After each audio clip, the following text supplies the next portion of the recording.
Tirade Parashat Noach en 5 minutes. Rabbi il pose la question, quel est l'enseignement de l'histoire de la tour de Babel? Forcément que c'est un enseignement pour nous. Ça, c'était une génération qui venait de vivre le déluge, qui c'était ceux qui restaient après le déluge. Pour notre génération, c'est clair. Le déluge, ça a été la Shoah qui a décimé des millions de juifs.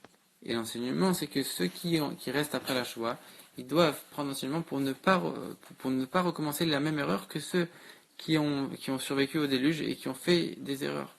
Et c'est quoi leur erreur finalement? C'est que ils ont voulu juste avoir un bon renom et faire une grande ville avec une grande tour, vouloir être très grand, etc.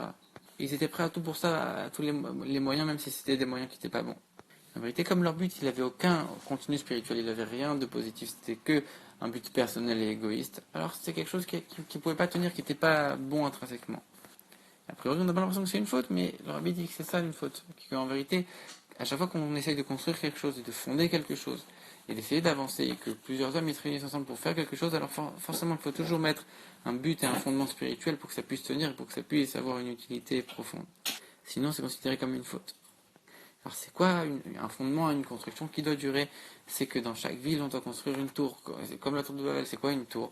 Dans chaque ville, on doit construire des endroits de Torah, des endroits de Tfila, des endroits, voire même des yeshivot. Et ça doit être comme dans la Chaldi, les endroits les plus hauts de la ville, les endroits les plus importants de la ville. Et quand on va renforcer tous ces endroits-là, alors on va mériter à la fois que Dieu il va faire réussir notre construction, qui va se maintenir, et à la fois ceux qui vont participer à ça, alors qui vont être inscrits pour l'éternité dans l'histoire du peuple juif en tant que tzadikim, etc. Rabbi dit même qu'ils auront toutes les brachot, ils auront tous leurs besoins qui seront satisfaits, etc.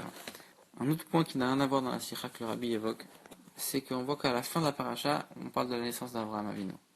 Il y a une Mishnah qui dit que les 10 générations de Noach à Avraham, elles ont fait plein de bêtises, elles ont été méchantes devant Dieu. Et Avraham, il est venu, il a pris la récompense de toutes. Alors je comprends pas, si elles ont fait plein de choses négatives, quelle récompense il y avait à prendre? Qu'est-ce qu'il a pris Avraham? Il y avait aucune récompense, ils ont fait que des choses négatives. Et on voit que la Mishnah qui juste avant, elle dit quoi? Les 10 générations de Adam jusqu'à Noach, pareil, elles ont fait plein de choses négatives, et là on dit pas que Noach il a pris quoi que ce soit. Et là on comprend bien, c'est normal, c'était 10 générations, elles ont fait que des choses mauvaises. Alors dans ce cas-là, Abraham, qu'est-ce qu'il est venu prendre comme récompense? Alors, le rabbi explique la différence entre les 10 générations de Adam jusqu'à Noach, c'est-à-dire en vérité la génération qui a provoqué le déluge, la génération du déluge, et les 10 générations de Noach à Abraham, c'est-à-dire les générations qui est venue après le déluge. Donc en gros la génération de la tour de Babel. Les gens du déluge, ils ont été punis dans ce monde-ci, puisqu'ils ont été tués dans ce monde-ci. Par contre, il y a un avis qui dit qu'ils ont eu le droit au monde futur. Par contre, les gens de la tour de Babel, ils n'ont pas été punis dans ce monde-ci, puisqu'ils ont juste été un peu dispersés. Par contre, tout le monde est d'accord que comme ils ont remis en cause l'existence de Dieu, ils ont voulu détrôner Dieu, alors là, ils ont été privés du monde futur. Et donc on voit que les gens du déluge qui, eux, ont fait des fautes envers leur prochain, donc dans ce monde-ci, ils ont une punition dans ce monde-ci. Et les gens de la tour de Babel qui ont fait une faute envers Dieu, qui ont fait une faute spirituelle, donc ils ont été privés du monde futur. En vérité, c'est quoi cette histoire? On sait très bien que quelqu'un qui fait une faute envers son prochain, alors il est coupable aussi envers Dieu. Et de la même manière, quelqu'un qui fait une faute envers Dieu, alors il est coupable aussi avec le tribunal en bas, ici-bas. En vérité, on montre que ce qui se remarque le plus et ce qui est le plus visible. Mais c'est vrai qu'en vérité, les deux sont imbriqués. Rabbi dit même encore plus que ça. C'est encore plus profond.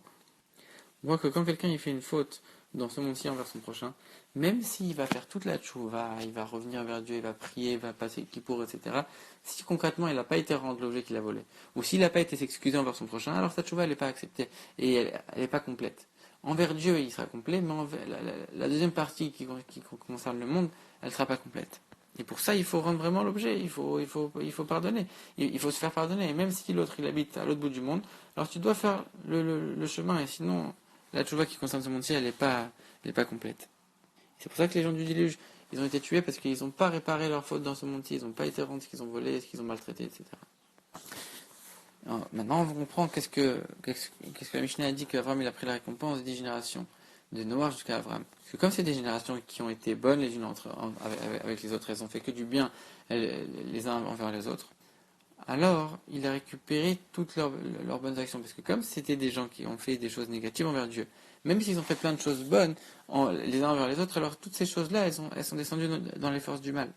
Puisque envers Dieu, ils ont fait que des bêtises.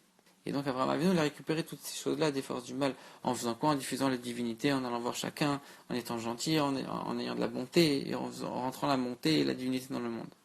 Et Noach, on comprend qu'il n'a rien pris, puisque les 10 générations de Adam jusqu'à Noach, non seulement il n'y avait aucune bonne action à prendre, mais en plus Noach, il n'a pas fait le travail d'Abraham. Donc même s'il y avait quoi que ce soit à réparer, il n'aurait pas pu. C'est quoi l'enseignement pour nous? C'est que nous, on est dans la génération qui précède de manière imminente Mashiach. Et notre travail, c'est de faire comme Abraham Avinu, de réparer toutes les autres générations.